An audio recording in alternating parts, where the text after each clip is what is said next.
One escapee fatally shot, 4 on the run following prison break at the Barnett Street Police Station lockup in St. James. Good evening and welcome to Primetime News. A very special welcome to our viewers on TVJ International in the Cayman Islands and online at onespotmedia.com. I'm Anthony Lug.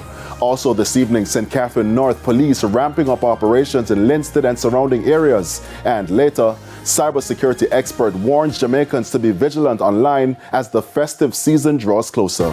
There's also Saturday Sports Special and weather in this newscast, so please stay with us. The news in detail right after this break.